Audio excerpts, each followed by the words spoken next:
آج کل آپ نے دیکھا ہے کہ ایک برطانوی اخبار ہے دی گارڈین، اس کی ایک رپورٹ پہ بڑی بات ہو رہی ہے جس میں کہ انہوں نے یہ بتایا کہ انڈین انٹیلیجنس کی طرف سے پاکستان میں پچھلے 3-4 سال کے دوران تقریباً 20 مختلف شہروں میں ٹارگٹ کلنگ کی گئی ہے، اور اب جو انڈیا کے وزیر دفاع ہیں راج ناتھ سنگھ، انہوں نے اس کا اعتراف بھی کر لیا ہے۔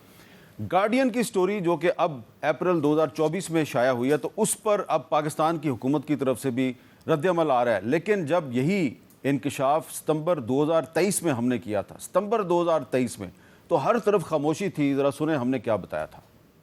راولہ کوٹ جو آزاد کشمیر میں ہے، وہاں پہ ایک کشمیری رہنما محمد ریاض، ان کو 8 ستمبر 2023 کو قتل کیا گیا، اور سید خالد رضا صاحب جو ہیں ان کو 26 فروری 2023 کو گلستان جوہر کراچی میں قتل کیا گیا۔ یہ ساری خبریں جو ہیں یہ انڈین اخباروں کی بتا رہا ہوں کہ فلاں پاکستان میں جو ہے بندے کو پاکستان کے فلاں شہر میں قتل کیا گیا۔ سلیم رحمانی صاحب 1 جنوری 2022 نواب شاہ سندھ میں ان کو پٹرول پمپ پہ قتل کیا گیا ہے۔ انڈین اخبار کہہ رہے ہیں کہ ہم نے مارا ہے۔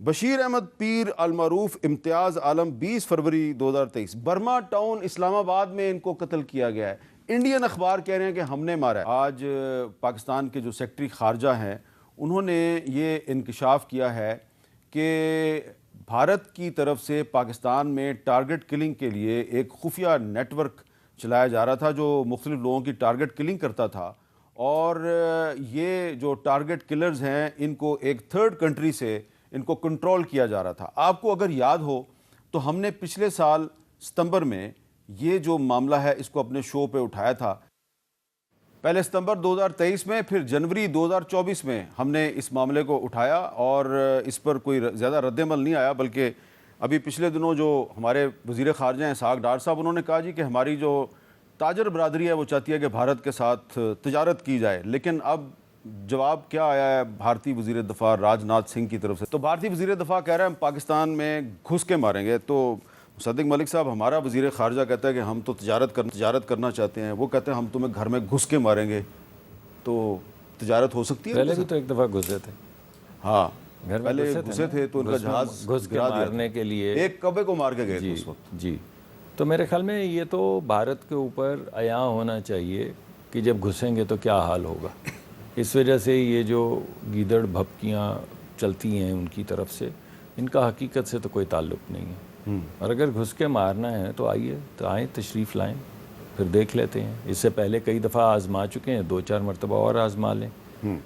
تو میرے پاس جب ہماری جب کوئی بھی ملک جو ہے وہ، ہم یہ بات تو بڑی واضح شکل میں کہہ رہے ہیں کہ ہم کوئی دہشت گرد ملک نہیں ہے، ہم کوئی لڑائی کرنے کے لیے نہیں بیٹھے ہوئے، لیکن اگر ہماری طرف کوئی میلی نظر سے دیکھے گا یا یہ گھس وس کی بات کرے گا تو پھر اس کا نتیجہ اس کے سامنے آئے۔ One liner for the Indian defence minister. ایک چیز، جب پاکستان کی بات آئے تو ہم سب ایک ہیں۔ ٹھیک ہے، جینا مرنا پاکستان کے لیے، ہمیں اپنے گھر کو ٹھیک کرنا ہے، اور یہ جو سرجیکل اسٹرائک گھس کے مارنا، یہ ابھینندن سے پوچھیں، وہ اس کو بہتر، اور چائے بھی ہم پلا کے گئے تھے۔ Fantastic T. بہت بہت شکریہ جناب شہری صاحب اور مصدق ملک صاحب، اور شہریار صاحب نے ابھینندن کا حوالہ دیا ہے، اس کو چائے پلا کے بھیجا تھا۔ تو میں صرف چلتے چلتے یہ کہوں گا کہ جب پاکستانی میڈیا جو ہے وہ پاکستان کے اندر ہونے والی جو سازشیں ہیں، ٹارگٹ کلنگ ہے، اس کی جب خبر دیا کرے تو اس پہ بھی یقین کر لیا کریں۔ آج کل تو ہمیں صرف یہی کہا جاتا ہے فیک نیوز پھیلاتے ہیں آپ لوگ، فیک نیوز پھیلاتے ہیں۔ جب ہم ستمبر 2023 میں کہہ رہے تھے کہ انڈیا پاکستان میں سازش کر رہا ہے تو کوئی نہیں بولا، اب جب کہ دی گارڈین نے خبر چھاپ دی تو سارے بول رہے ہیں۔ تو پاکستانی میڈیا کو بھی اپنا ہی میڈیا سمجھیں، اس کو دشمن نہ سمجھیں۔